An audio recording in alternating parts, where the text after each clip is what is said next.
Hey everybody, this is Richie from the Metal Cell podcast. First of all, I want to give a shout out to our main sponsors, Rise and Sons, the award-winning brewery in Cork. Do call in for some excellent beers if you're around the city in the next few months.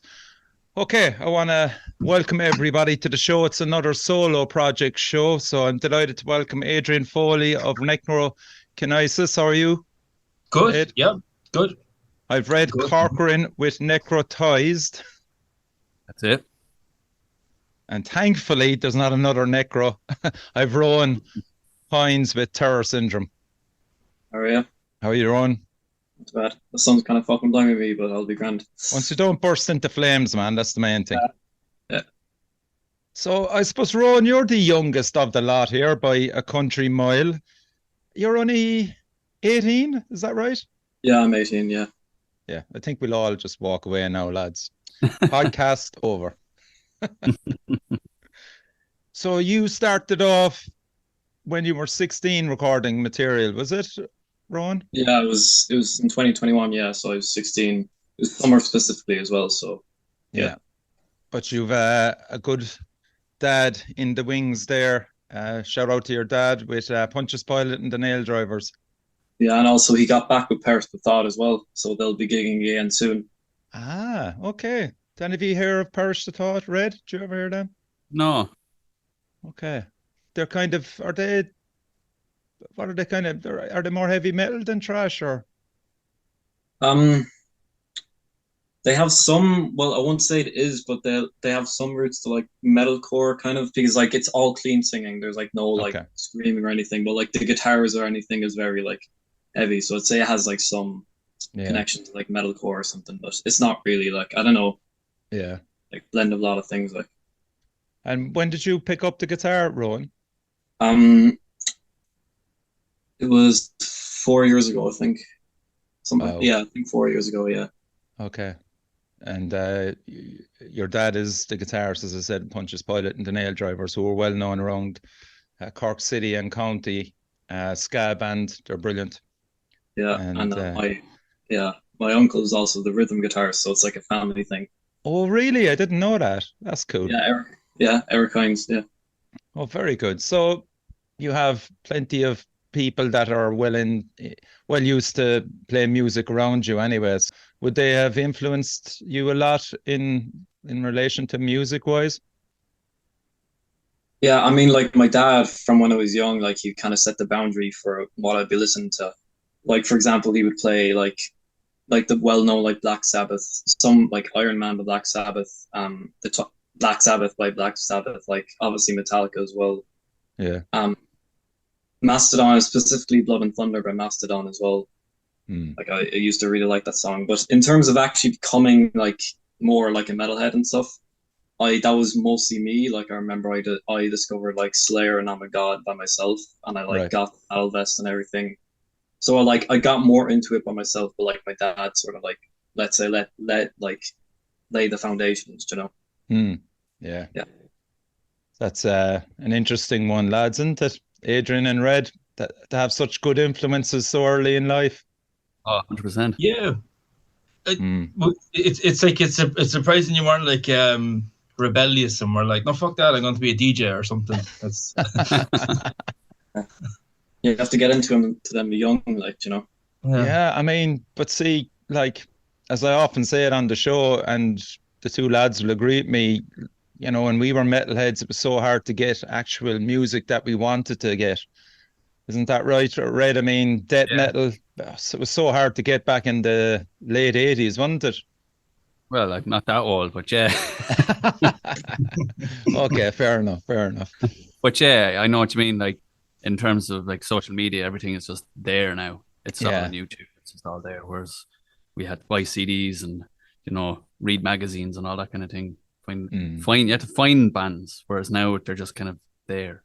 Yeah, it's a strange one, isn't it? It's just even come at it from Roan's side of things, like how do you even decide on what you like, because it's literally just as Red said, it's there. Like you have to find it yourself. What could have like have you?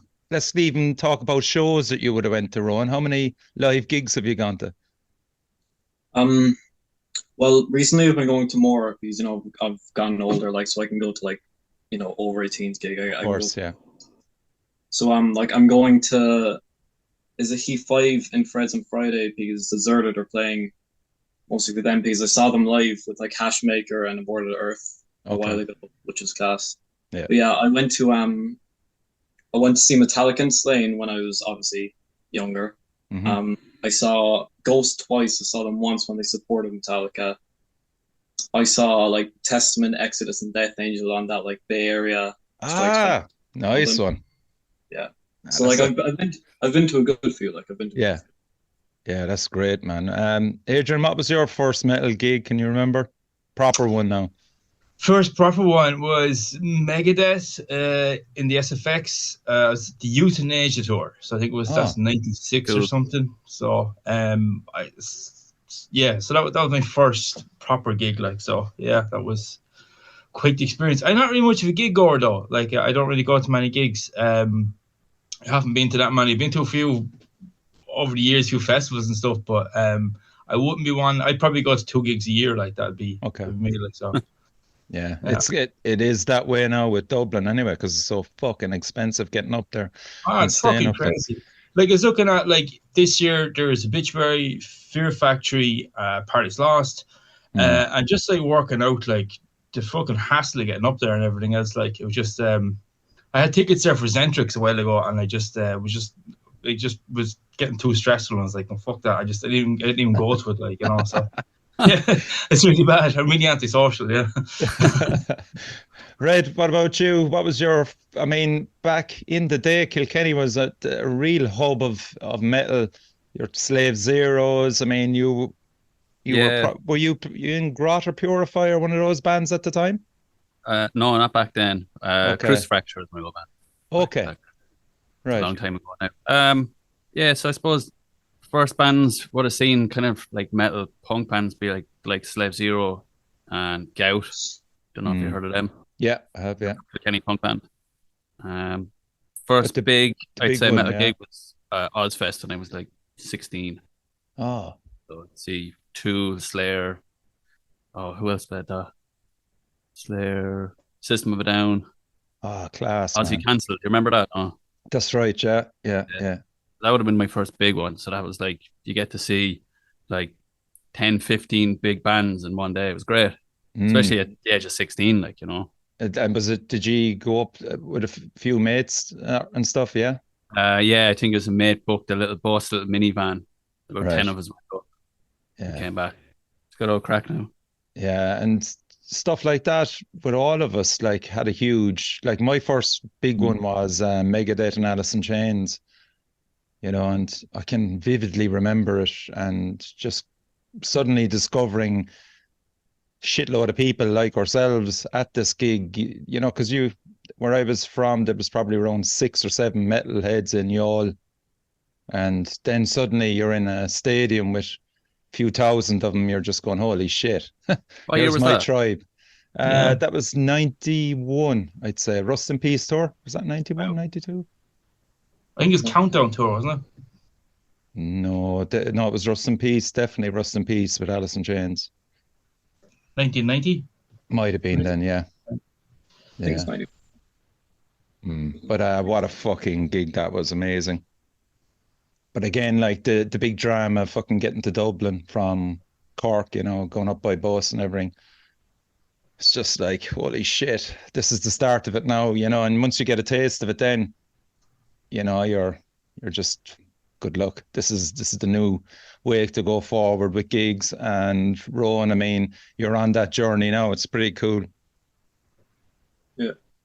Although I still have to see Megadeth though, but sure. Look. Yeah.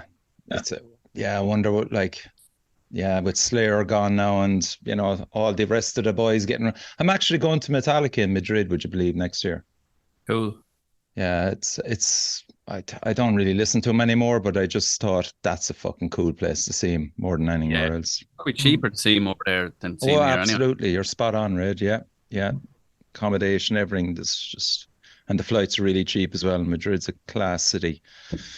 Okay, so that's just a throwback conversation to where we all came from. Adrian, let's talk about your album. It's coming out in, when did you say? August the 5th, is it? August 5th, yeah. August 5th. A Force Made Flesh. The title?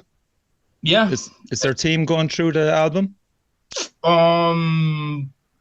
Not really a team going through the album. A Force Made Flesh came from a Punisher story. I'm a big Punisher fan. And the last song, the title track, is just pretty much about the Punisher. So that's where the title came from, A Force Made Flesh. Okay. But just kind of generally applies to just the idea of having a concept for music and then making it into a real thing, was also kind of just applied, was also it's a Force Made Flesh, so. Yeah.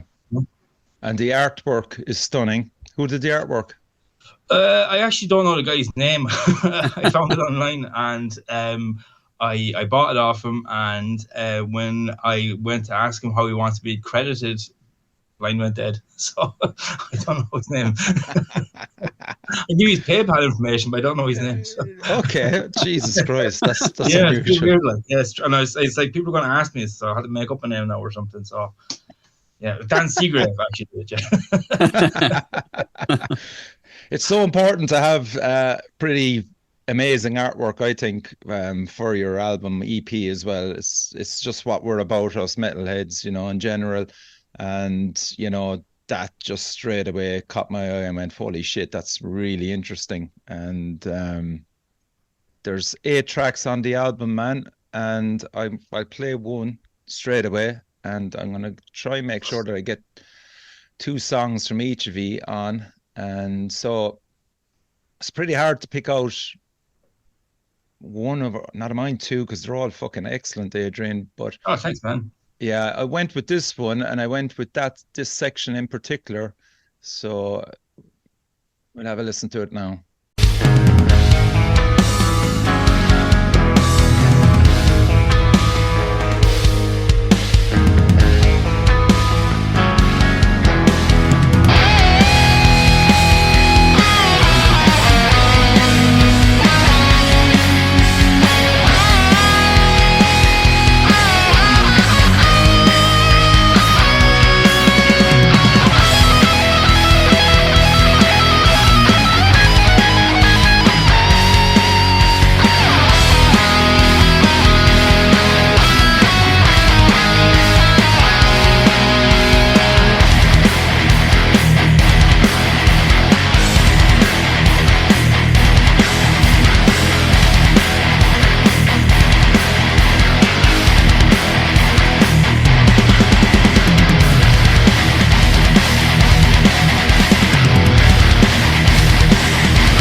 Man.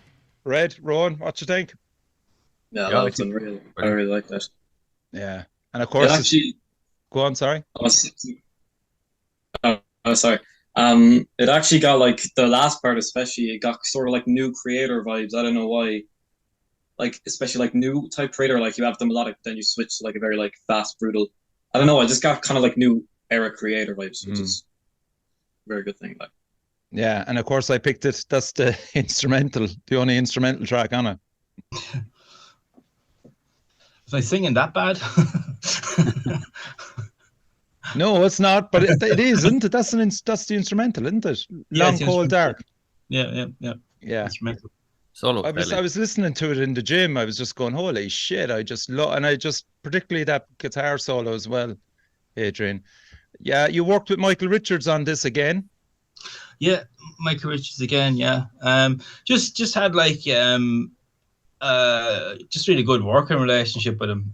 Kind of he understands what I want, and we kind of just get to be sort of guitar nerds when we're there. We just try amps and guitars, and we always go back to the same stuff anyway. But it's just he's really into tone, and he's really into getting the right sounds and stuff. So and he's a bit hands off when it comes to like sort of production side of things. He'll throw in an idea maybe for different things, but he's not like I've had other producers in the past, and they can be a bit overbearing with their ideas and kind of come out of the studio and being like, fuck, I wish I didn't change that or whatever. Like, but with him, it's just like he knows.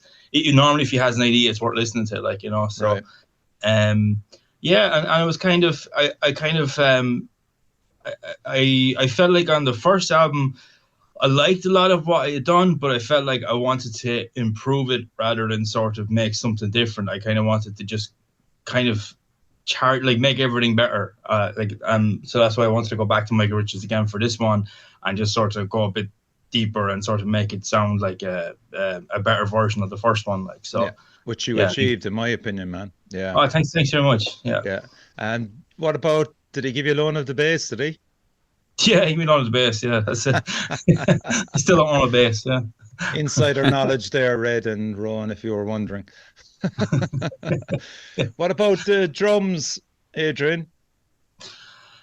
Yeah, still using programmed drums. Okay. Still doing that, like. Which one are you using? Just in case the lads are using the same, I'm just wondering. God, I can't remember. We use so many different things, and then we just kind of put them all together. God, I can't remember. But yeah, it was just like finding beats and stuff and doing things, and I kind of was like I was sort of thinking about having a live drummer on this one, but just so hard to get people that can play that stuff, like, and so hard to get people that can play that stuff and then practice enough to get the songs together and all that type of stuff. So just logistical nightmare, like, and then try and do that when you're living in Bagnallstown as well as everything else. Yeah, I remember you saying that. Like, so, yeah. So yeah, program drums, but I think it's getting to a point now where like you really can't tell the difference, and I'm sort of the opinion I would sooner go with really great program drums rather than like a mediocre drummer, if you know what I mean. Mm-hmm. I think a lot of people can say like, oh, you know, well, there's no feel or different things in the drums, and it's like, and the you know, it's like, well, listen to John Bonham play. You say, yeah, but I don't have John Bonham in the band. I have the guy down the road, and he doesn't sound like John Bonham either. So it's like, you know, so yeah, so I'm very happy with how it turned out, though, how the drums sound, and yeah, I think it sounds really cool, like, so. Yeah, I'm opening that to you, lads. Red and Roan, can you just maybe comment on what Adrian was saying there in relation to mediocre drummers and drum machines? Yeah, I'd 100% agree there.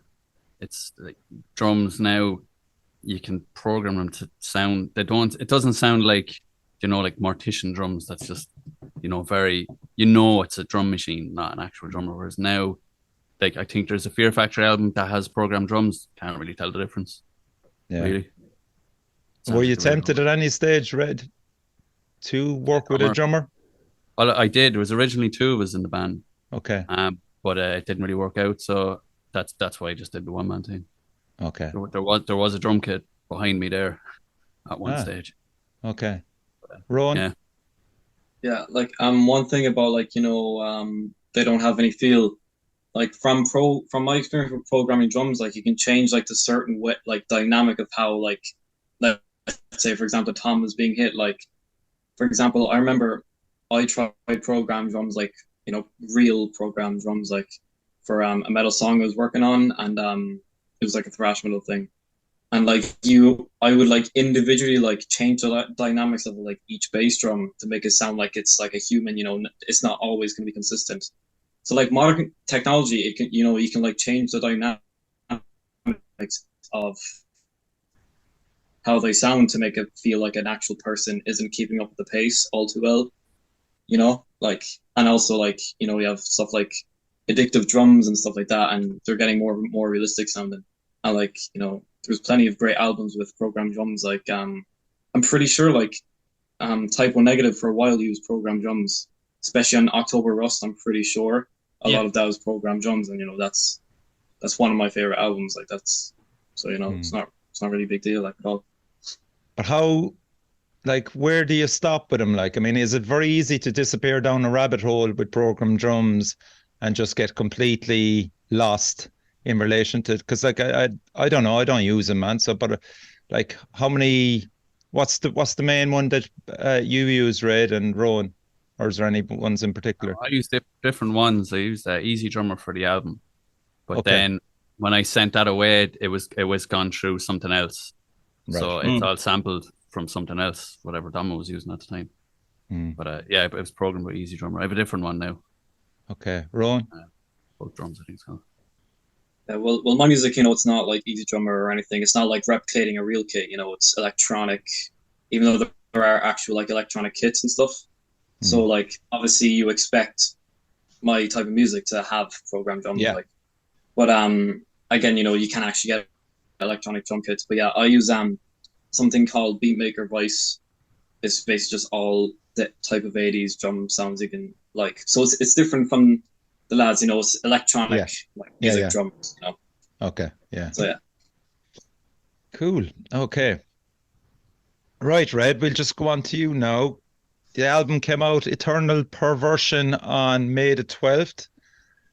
How long were you working on it? He has it. Oh, good man. Thank you. The songs were written a few years before they were recorded. Yeah, I was thinking that, yeah. It was just kind of, when I came to record it, then I was just kind of adding things to it, as in try to make the songs better. So there's like, there's some parts where one guitar does one thing and one does another, that kind of thing. And obviously like tweaking the drums, stuff like that. Like, so yeah, I was kind of writing parts of it as I was recording it at the same time. Yeah. But the gist of it was written already.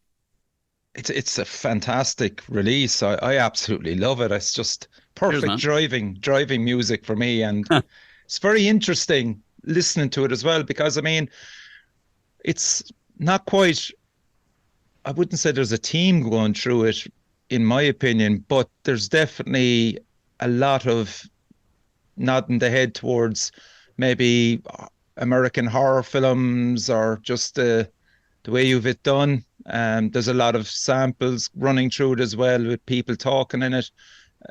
Maybe just talk about the idea of the whole album itself. Like, it's obviously to knock you off balance, and kind of, it's definitely not an easy going thing to listen to. There's a lot of dark stuff as well going on in the background, with women screaming, and maybe just talk about the whole idea of it. Eternal Perversion is driving it anyway, with a title like that. So it's not necessarily a concept album, but yeah, as you were saying, there are like those kind of similar themes that run through it.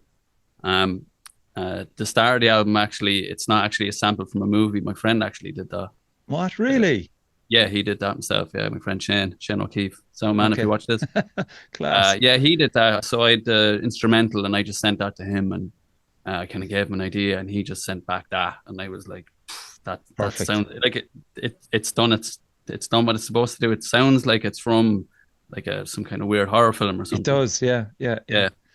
You're still friends with this person? I am. I am. He's a good mate, yeah. Yeah, so the other samples then, one is from the movie Funny Games, but I kind of added music and stuff over that as well. And the other one is from was it Hannibal? Oh, fucking hell. Hannibal, Jesus, right. Very good. I thought that worked quite well. That's the song after the 911 call, isn't it? The song after that one. Yeah, I think I actually, what's it called? Is it Oh yeah, that's it, yeah. The artwork again, fantastic artwork. That's Paul McCarroll. He did work with you before, wasn't it, with Grot, was it? Or yeah, he did the Grot one, and he actually did one in the band, the Crucifracture one, back, it's nearly 20 years ago now. Jesus. And where is he based, Red? Is he local? Is he in Ireland, or where is he? Northern Ireland. Okay. I think he's Belfast. Yeah, I think he's Belfast.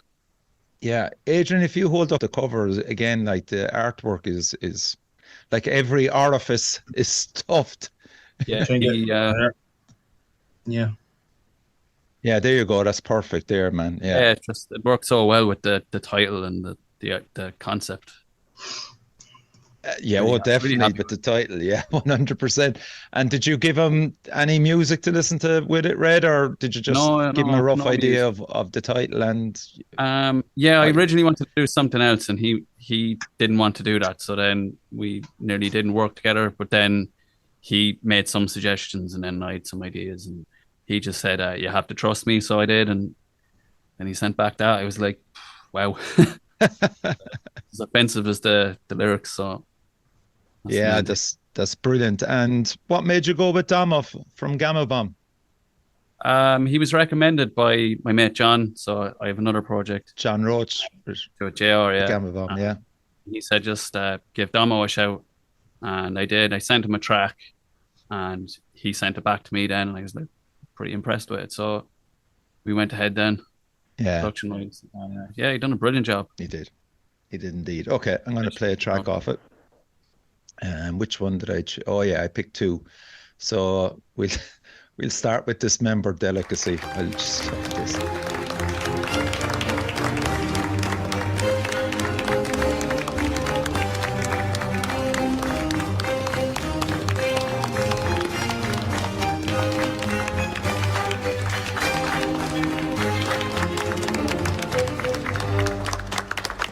Before we begin, you must all be warned. Nothing here is vegetarian.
That's fucking class. I love it, man. Cheers, man. There's some. I think there's some great humor going through it as well, in relation to the lyrics and just Bit the of tongue whole. in cheek. Yeah, it is. Yeah, it's fucking great. Adrian, Roan, what you think? Yeah, I love it. It kind of it kind of brought me back a bit because when I got it, I hadn't seen Paul McCarroll's artwork in a while because he used to do a lot of stuff for bands about 20 years ago or so, and I instantly recognized that's Paul McCarroll. So it kind of brought me back, and it made me think of I was briefly in Slave Zero around about 2005 when John Roach left. I filled in for him because I was friends with those guys. But I remember it just kind of brought me back that the Paul McCarroll done all their artwork, and those guys were all like really into like that American sort of dying fetus, that type of stuff. And it brought me back to that type of thing. And it has a kind of an American sound to it. I think it sounds like I can hear suffocation, that type of thing in there. Yeah, I think it's awesome. I really, really do. Like it's yeah, I think it's awesome. Yeah, well done. Cheers, man. Ron, Thanks. would you listen to this? Yeah, I love it.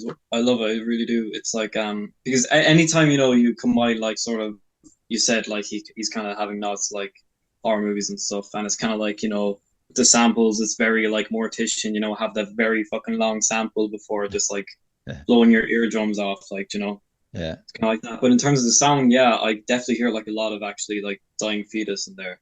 I don't know what it is about it, but it's like it's very like American. I feel like definitely like it's like a bit. It has like brutal death metal elements, like Suffocation, like Adrian said, but also has some very like thrashy death metal elements in there as well. And like one of my favorite type of metal genres is thrash. So and combine it with death metal, I love a lot of bands like that, you know, like Phantom Witch is a pretty good death thrash band, and you know, like early Cannibal Corpse is pretty death thrash. But I'd say the biggest, like the band that comes to mind related to this is definitely sort of like a mixture of like Suffocation and Dying Fetus, honestly. Yeah. Red, what would you say the influences? Yeah, Suffocation. Yeah, early Suffocation, definitely. Maybe a bit of Dying Fetus. I wouldn't listen to him as much anymore. Be more kind of early Carcass. I love early Carcass and Dayside. Yeah. Big. Go Rod, Desecration. One of the next songs I'm going to play actually off it is a Massacre. I can hear Massacre. Oh, Massacre, class, yeah. Yeah, whether or not you're aware of that. Are you ready? No? Oh, yeah, I love Massacre. Yeah, they're great. Okay, cool. Right. We'll go on to you, Roan. At the moment, you are actually, unlike the two lads, you're actually getting out and playing gigs as a solo artist. Yeah. Was that your first one in Fred Zeppelin's there at the Battle of the Bands, was it? Or had you done one before that? No, it was my first gig, yeah, for Terror Syndrome. Was in Battle of the Bands, and I have one this. You saw the post. I have one this Saturday. It's supporting This Place Is Death, Shadows Calling, and the Grunts in Fred's again. So yeah. Okay, so talk us through how you set up for Fred's, your first gig. Was there? I'd say, yeah, it must have been fucking your heart must have been coming out to your mouth, man. Was it as well? Just trying to get everything right, and like, how nervous were you? Like, when I first got the gig, I think that's when I started absolutely shitting my pants. Like, but I think like the day of it, like it's weird. Like as soon as I walked in the doors, I didn't even feel nervous. I was just like, yeah, you know, it's like, yeah, because there's plenty of like artists that like have a similar setup to mine. Like I think the main worry I had was being like sort of mostly playing guitar and playing keyboard of some sections with just tracks, because it is, you know, electronic music, you know, maybe the lads and Freds, you know, all the metalheads are not really into that type of shit. But like there's this fella, have you heard of Craven by any chance? Yeah, Craven. Like my live setup is basically the same as his, like interface, like keyboard but mostly guitar, like. Okay. Like he played in Freds as well, but my inspiration is mostly Dance with the Dead. Like their early live shows is them playing the tracks with like an interface of some sort, playing keyboard parts and also guitar. Like if you look at A38 Rock's Dance with the Dead Live, that's like sort of like the best like similarity between my like how I sound live and stuff. Yeah. Like I wasn't worried at all. Like as soon as it finished, like I want to do this fucking more, because as you saw from like the pictures, like the crowd went absolutely like they lost brilliant fucking shit. Like yeah, it was nuts. Like, you know, there was like I managed to get like a wall of death from them, and also like put them all down, and then they all jumped back up, and it was like crazy. Yeah, I can't wait to see them again. Like, you know. Yeah, like again the setup, Roan, beforehand. So you had to work with the sound engineer. Just maybe talk through what you were doing in relation to setting up on stage, and how complicated, or was it fairly easy? I mean, like, yeah, you know, the fact I have the tracks and just like the keyboard, the only like instrument apart from the tracks he has to mix is my guitar, really. Yeah, and what were you using to trigger each song? Was it just hand? Just your fingers? Oh no, I let them all run through, but I had like gaps between, like I still need to get like a push controller and stuff, you know, like. But yeah, I just had sort of gaps between if I in like talking parts, if I want to like announce the crowd or whatever, you know, that type of stuff. Right. But yeah, like all he really requested from me is just like lower the volume or like raise the volume of the keyboard, and then like everything else was brand like. Yeah, fair play, man. Yeah, you're up and running now, man. That's great. And you've another gig this Saturday, isn't it? Yeah.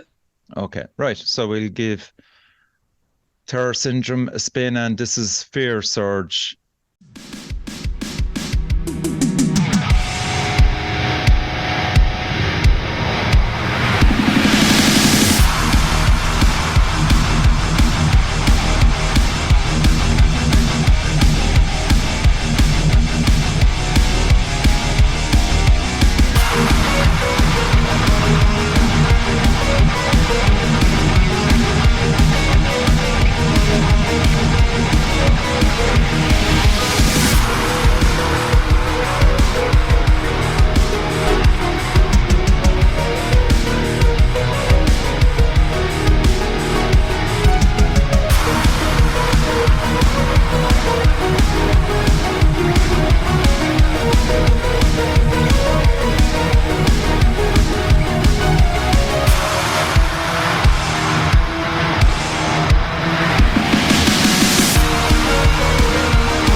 Adrian, I love that. It's something perfect to listen to in the car. Congratulations, man. That's Fierce, or just the title track off the EP, Roan, isn't it? Yeah. Yeah. And how's it been received so far? The EP or just The EP, yeah. Yeah, it was like pretty much all positive, like luckily.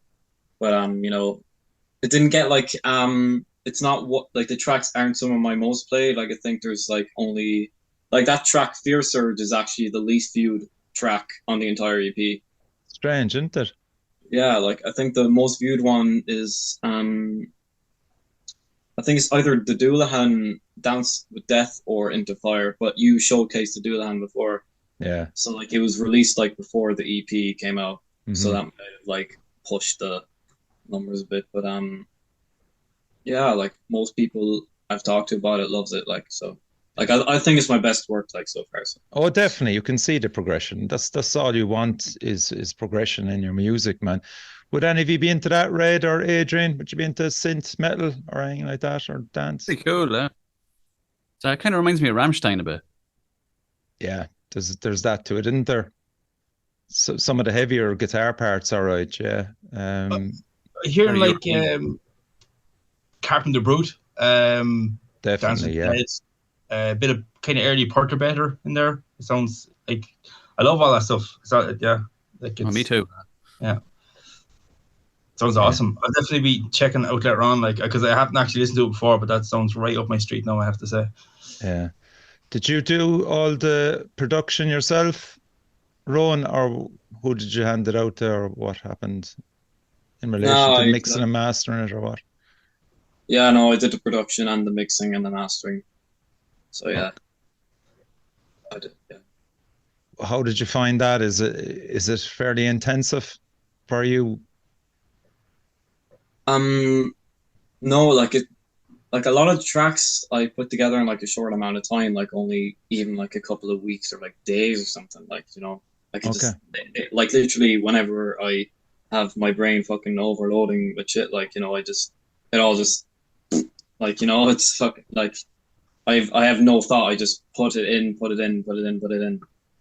I think the only difficulty is when I reach like writer's block and I'm kind of sitting there, like kind of clueless, looking at my screen. It was like nothing there, and it happens as well when I'm like trying to come up with like riffs and stuff. I just be playing my guitar, trying to come up with something good, but I end up just playing my guitar for the rest of the night, like not putting anything down. So like motivating myself to actually like get stuff recorded, because I just didn't really have anything in mind, was like the only challenge. But like when I do have a proper like surge of inspiration, like I can get a track done. I got the tracks done fairly easy, like Yeah. So yeah. Would you find that yourselves, Adrian and Red, in relation to writing music? Sometimes you just hit a brick wall and you just end up playing the guitar and just nothing comes out, like. Sometimes, yeah. Sometimes, like, you write when you're not even thinking about writing. You might just pick up the guitar doodle and it's like, oh, there's a riff. Yeah. Like, I don't know. It's like going fishing or something. Sometimes you catch a fish, sometimes you don't. That's how I view it anyway. Yeah. Adrian? Yeah, like kind of the older I get, I try to try less. So kind of like reading Charles Bukowski there a while ago, and he had this great idea about like don't try. If you want to be creative, don't try to be creative, because if you try too hard, you hit the wall, nothing happens. Whereas if you just sort of like let it happen, it just kind of tends. So I try not, if I sit down and say I'm going to write a riff, it's pretty much guaranteed that I won't. But if I just kind of approach the guitar with the point of view of I'm just going to jam or something, then something usually happens. Like, so usually, well, a thing that I started doing lately is I find that if I get out of the house, so I got a little like Vox amp plug thing that I can plug into my guitar and put my earphones in, and I'll go walking down the fields and I'll go different places and I'll bring my guitar or sit up by the river or something. And there's like two of the songs on the album round up that way. There was a bridge down near me, like an old railway bridge, and I went in underneath there and I just had my stuff set up and I was just writing riffs. And there's a river nearby, and there's like a few lads coming up from fishing, and they all looked at me like I was a fucking alien after landing. I would like falling from the sky or something. So they all thought it was nuts. But with the guitar. With the guitar, whatever it takes. Like, That's fantastic. Jesus. So that was the Hellbound Heart. That was the song that came out of that. I wrote like half of that. Oh, that's a fucking great song. Yeah, there you go. So that's how that happened. Would any of you have, like, again, if you're writing riffs, would you bother even recording them, or is it just solely what goes into your head and you keep it there? I'd record stuff if I think if it's a keeper. Okay. Like if I think that's good, or if I think it will be good. Like if I just thought, I might need to tweak that tomorrow now, and I'll come back to it. Like I'd record it then. But if it's just a meh riff, I just let it go. Okay. Roan, you'd say? Yeah, but with me, I would only record stuff if I actually have my DAW open in front of me.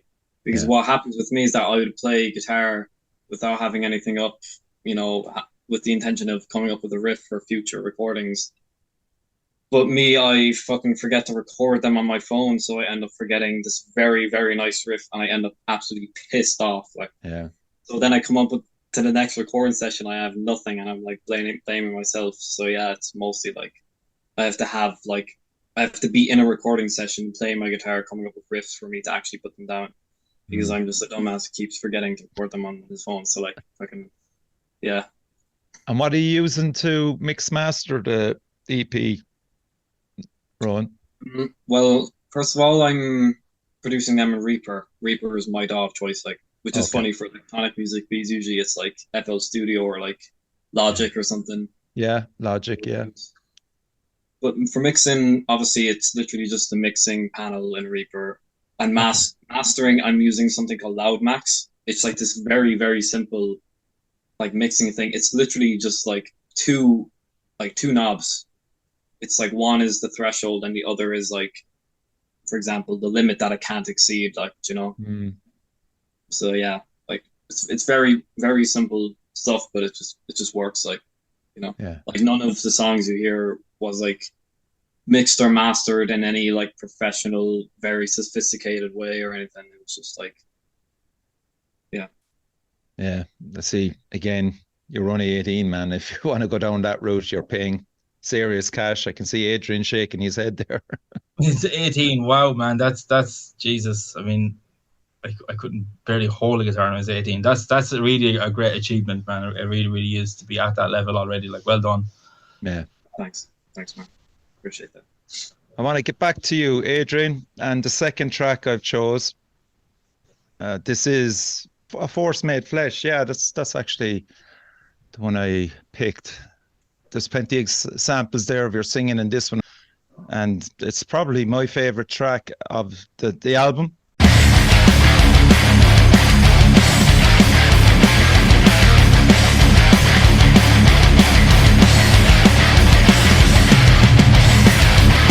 From the darkness, offering a gift.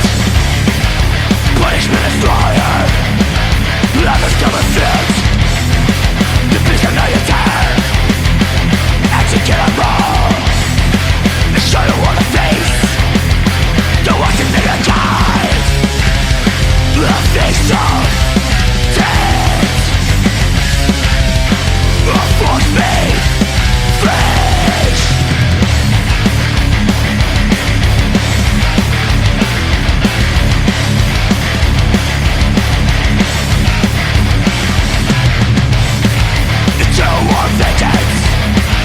Never-ending rage.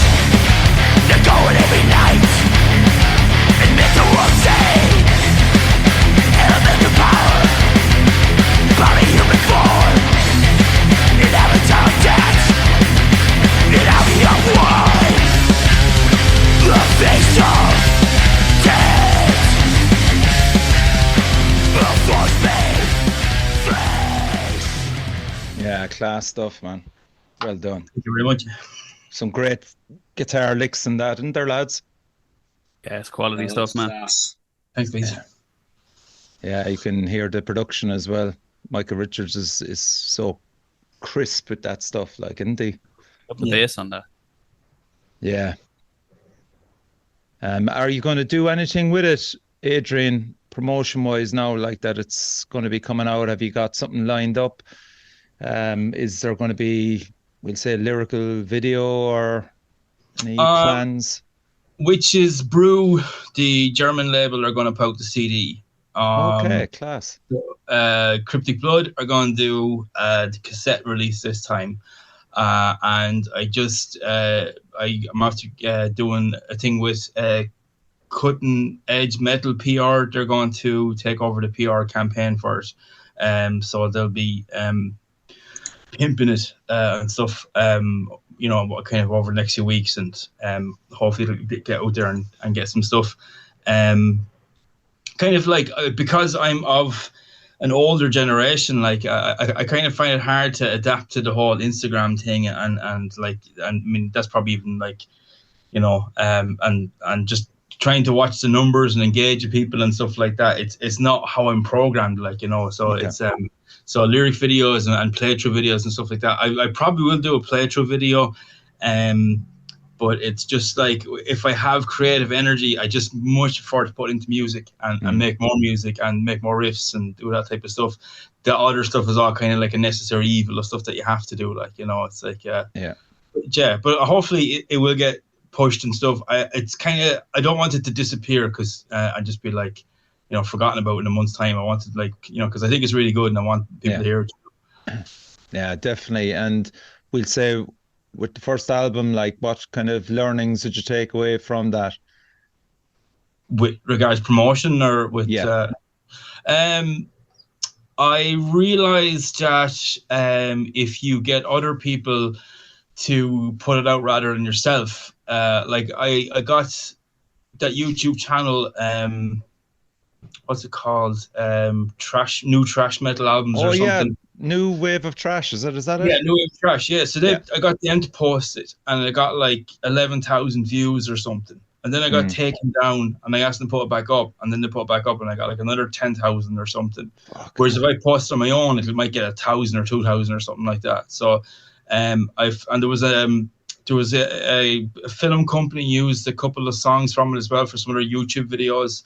And it was really great, because that really helped the numbers go up, and like it helped it on Spotify and everything else. Like, so just all that type of stuff seemed to help, that if you get other people that are kind of have an audience involved, do a lot better, because otherwise no one really listens to you, like, you know. So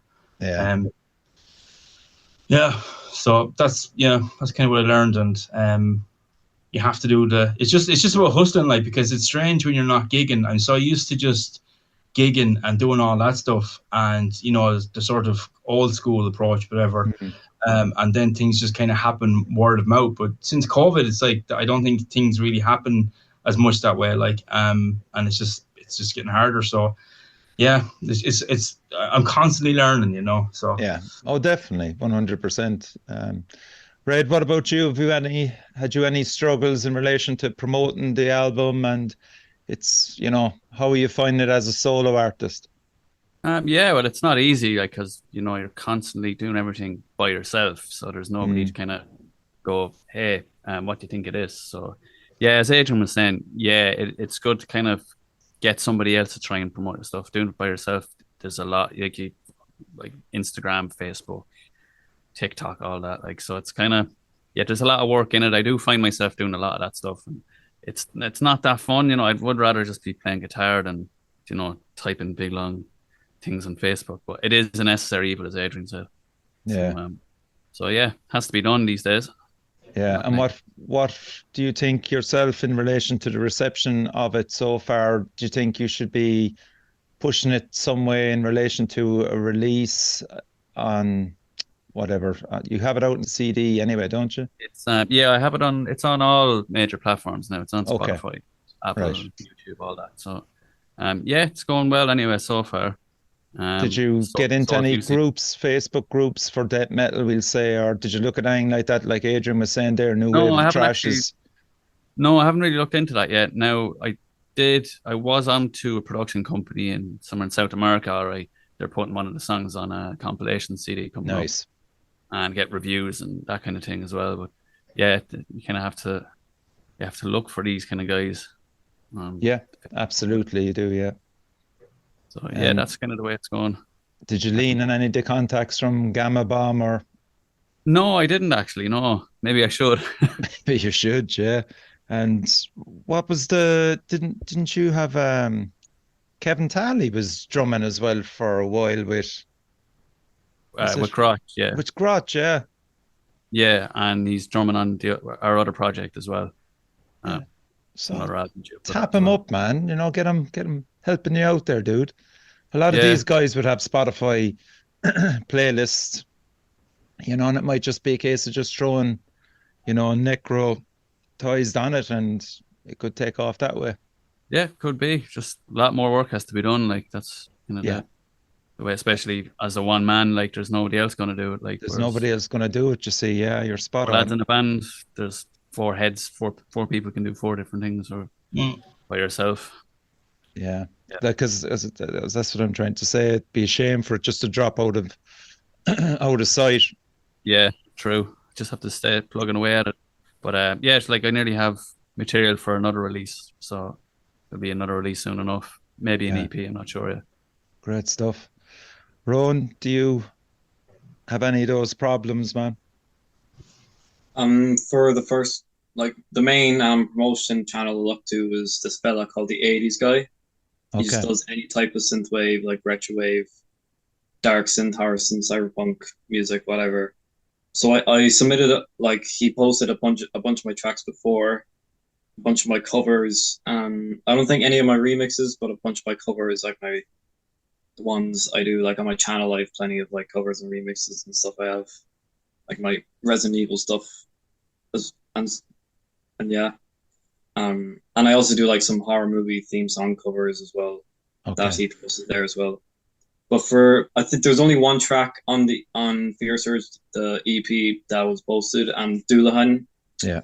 It was the 80s guy's separate channel, EBSM, which is electric body synth music, and it's basically just all sort of like very dark and aggressive synth music. So it's like, Perturbator, Carbon and Breath type stuff. He posted the Doulahan in there. It got like, I think now it's either at 2.9K or like just 3K views.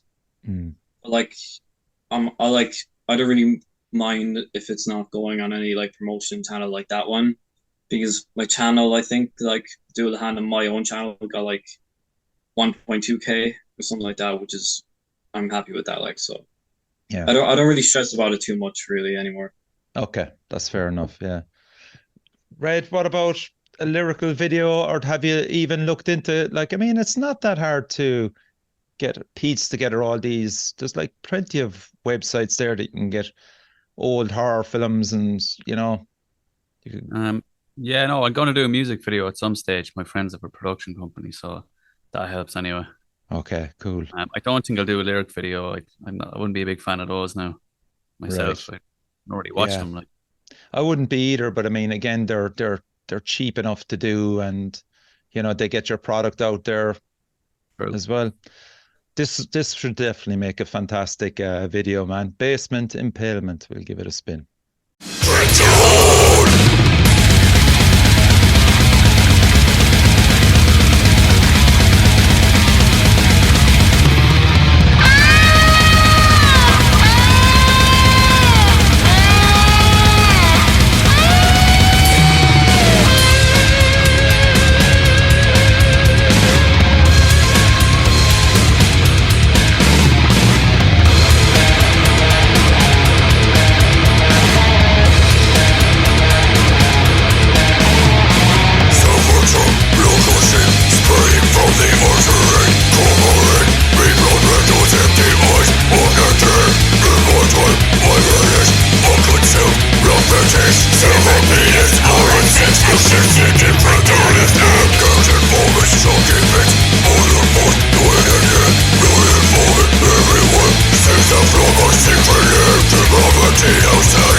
Class.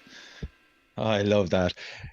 A band that I love, for example, Hail of Bullets. Any of you heard of Hail of Bullets? Yeah, seen them Yeah. before. Yeah, they're a band now that just pulled a load of World War II footage in black and white, pieced together and released it as a video for one of their singles, man.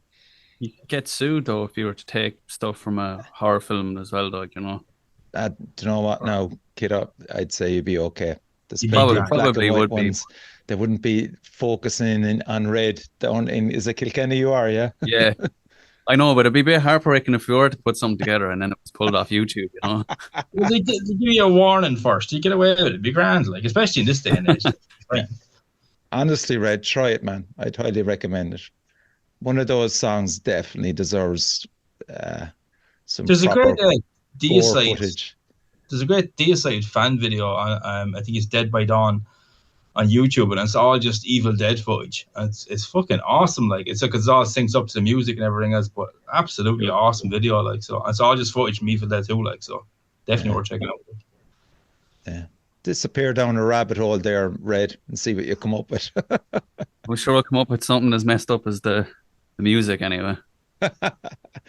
Brilliant. Roan, I want to play one more song from you. It's The Doulahan. It's one we featured a few months back on the show. Great track, actually. So we'll give this a spin.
That's the bar you raised for yourself with that track, man. Yeah. It's easily the best thing you've done so far, in my opinion, anyway. And the fact that it's on Fear Surge Volume 2 is it's great that people can get their hands on it as well. Is that on digital only, Roan, at the moment, yeah? Yeah, at the moment it's only digital. Okay. Are you going to go old school in us at any stage further down the line with CDs or anything like that now? Yeah, like I'd love to get like especially like cassettes because it fit the whole like the fact synthwave is like a very retro genre. It'll fit the whole like 80s thing, like if I put them on cassettes especially. But yeah, CDs, and obviously, every artist wants to have something on vinyl eventually, like, but that's gonna cost a fucking fortune. Like that's further down the road, man. That's fucking You don't even have to investigate it at the moment, kiddo. Relax there. You're doing very good at the moment, so work towards cassettes and CDs first of all, I would say. Yeah, like for the album I'm working on at the moment, first time I'm actually announcing I'm working on an album, but I am thinking of having like a digital, physical release for it as well. Mm-hmm. Like looking into CDs and cassettes to like sell on like my Bandcamp pages. Yeah, and do you know what? Now that you're playing gigs as well, they'll be there at your merch stand, so that's something there. Let's talk about merch, everybody. Adrian, we'll go over to you first. What are you looking at with the release? So I'm hoping CDs probably by September, and Witches Brew are putting them out. And then there will be Cryptic Blood are doing the cassette, and he likes doing all this crazy stuff. Like there's usually like crazy designs and packaging and stuff like that. So I don't know when that's going to come out. That could be next year or something, but it should be pretty cool anyway. I think I'm going to do T-shirts as well, because a few people have said that they really like the artwork and that they should put it onto a T-shirt. I've heard that a few times now, so I might do a run of T-shirts. So, so I'll probably look into that. I was actually meant to get onto a guy that used to do T-shirts for me before during the week, but I'll probably give him a mail over the weekend and see if we can get some T-shirts going, because I think it'd be cool to have, like, so. And then it's like, but again, it's like, it's like Bandcamp stuff and everything else. Like when there's no gigs, there's no merch table to sell it at. Like, so you're like, but yeah, I think just if there's enough of an interest there, you can engage it and see if things go bit by bit. Like, it'd be cool to do. Yeah. Yeah, definitely. Even if you did a pre-order, you'd know fairly fast. Yeah, that's true. Yeah. Red, you have a T-shirt available. Yeah, I have T-shirts and CDs, obviously. Yeah. And a few little badges. Not too expensive. But I'd like to do maybe hoodies, stuff like that down the line. But again, you kind of need to be playing live, really, otherwise you just have boxes full of stuff. You know, it's hard to sell them all on Bandcamp. Like, you know, sell a few. I sold a few, all right. Like, but I think playing live is really where it's at to sell. You know, like if you're playing like up north or even in England or wherever, like kind of getting outside of Ireland. That's where it's at, I think. Roan, especially with hoodies and stuff. Have you got T-shirts and stuff out yet? No, I think you do. It's you're going a different route. It's if you order it, it'll be made or something like that. Is it by? Yeah, I'm going to be scrapping that because it's very expensive. Like, I think I might just go traditional, finding like an actual shop to go print them off, then have them myself. Then, as you said, I'm going to start doing live shows now, so you know I can sell them at the actual gigs. But I did only print one shirt, and it's on the mascot. You might have noticed. Okay, I see it. Yeah, class. It's like it's literally just a fucking Halloween decoration that I decided to put on stage, and I was like, you know, might as well have some stage decoration, like. Yeah. Like I wanted like some sort of tapestry with like my logo on it. So like I remember I had that shirt and it was like, fucking why not put that like on the little stage decoration, you know? Because it's another thing with like, you know, bands having like their tapestries, and I'm like, maybe I should have something. But yeah, that's in terms of actual like merch being sold. Like the only thing I've really sold like is, you know, digital Bandcamp purchases. Yeah. Okay. But yeah, no actual like proper merch yet. Like. And, you know, deciding on a price of a digital download, like how do you figure that out, or do you look at other people in the scene? Yeah, like I think I remember when I first set up my Bandcamp, I looked up like what would be the best like usual price for, you know, pricing things. And so what I do is like for singles, I put them at €4, and then like anything that's like an EP or an album is €8. I just double the price. Like that's the way I do it anyways. And I feel like it's fair enough. Like, you know, it's not too bad. Like, yeah. Red. I just did like €1 a track because there's only 8 tracks, so just kept it simple. €8 for an album is grand. I kind of think about what I pay that. Like that's the way I look at it. Yeah. Adrian. So. I usually put my stuff up for free. I just it didn't let me do that with a pre-order on this one. I had to put a price on it, so I put €3 on it for the album. I usually put them free because I just want to get out there. And every once in a while you'll get some maniac that gives you €50 for the free download, and then that kind of pays for all the ones that got it without paying for it. And that have like or someone like you get tenner and stuff for it, like, or whatever, like, but I just want to get it out there, like, and I think when you're competing with like YouTube and Spotify, that like people can just have access to it anyway, like, you know, so you may as well just like make sure they have a good quality download of it rather than just like, you know, some shite, you know, version of it somewhere else, like, so I put all of it for free, like, and And even this is €3 now, but I'll probably put that back to free as well later on, like, you know, when the album starts to die down a bit or something. Yeah, it's very noble out of you, man. Fair play. And are you working on any other stuff? The Ancient Ark, what about that? Is that? Yeah, I have an album for that pretty much done. It's just a matter of getting around to recording it. It's pretty much written musically, at least anyway. I kind of want to take it in a bit of a slightly different direction than the EP, but I want to try and just kind of do something a bit different with it. So I want to be like, okay, the music's there, what can we do with that now? And just see if there's any other ideas and different things with artwork and themes and stuff I can come up with. Like, but musically, yeah, it's pretty much done, and I can kind of see myself alternating between the two as time goes on, like, and just like sort of leapfrogging over each other, like, because when I was doing the Necrokinesis album, I was in trash mode, like just all day. Like if I was driving to work, I was just in the trash. Driving home, I was in the trash. I was writing trash. I was watching trash documentaries, reading books about trash, all immersed in it. And then like now it's like, okay, I need to put that back in that drawer. And now it's all like, you know, I'm listening to like all my melodic death metal stuff and different things. Like it just like, I need a break from all the crunchy guitars, like so. But then I get sick of that, and then I go back again. Main thing is you're writing music, man. Yeah, and you're happy. Under a bridge. Yeah. Red, what have you going for yourself there? Have you any side projects? You mentioned one or two of them there.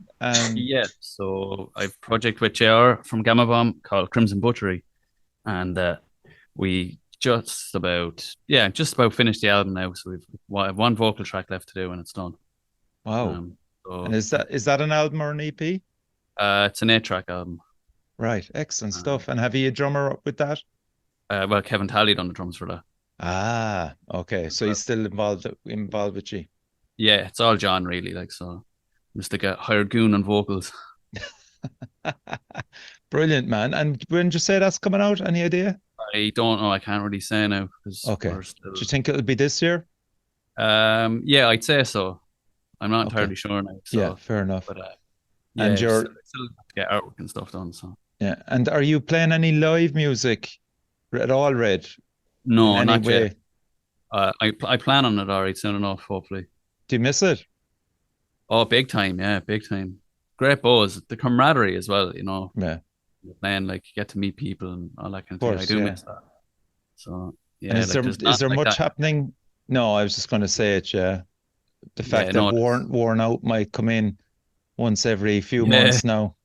Were you at that? Yeah, I was, yeah, it was brilliant. Great crack now. Yeah. And it was a good turnout for it as well, actually. That's good to hear, man. Which yeah, it's kind of good because I'm like, oh, if I play, it's not like a tumbleweed going through the venue, like, you know. Yeah. Pretty important. Nah, they're flying it, man. Worn Out. They're just getting better by the year. You can see it. It's they're great now. It's fantastic, yeah. I like Roan is wearing them there. He's repping them, man. See that. Good on you. We'll just talk to you, Roan.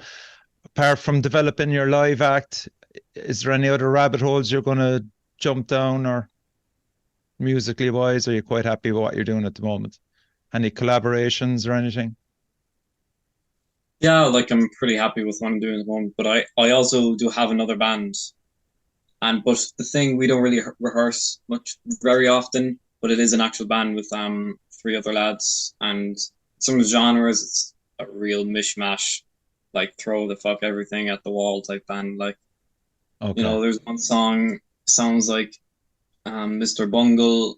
There's one song that sounds like Paramore. It's a bit of a There's another song that sounds like Lovejoy, then one song that sounds like Thunder Mother. Sounds like Thundercat, and it's just like fucking, you know, whatever. And I actually did play a gig with them. It was at my graduation, which is my first ever like live show. But you know, I never considered that a live show. You know, it's of course, background sort of like thing.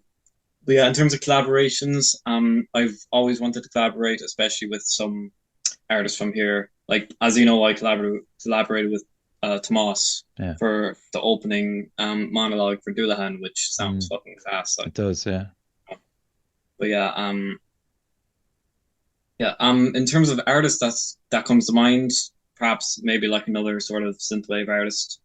like I was always thinking, like, me and Craven, we've been talking back and forth mostly about like how I was asking him about his experience with doing live music in this type of genre, and he was sort of giving me like what it's like for him. So maybe even like collabing with him on any type of music down the line. Yeah, I think that would be pretty.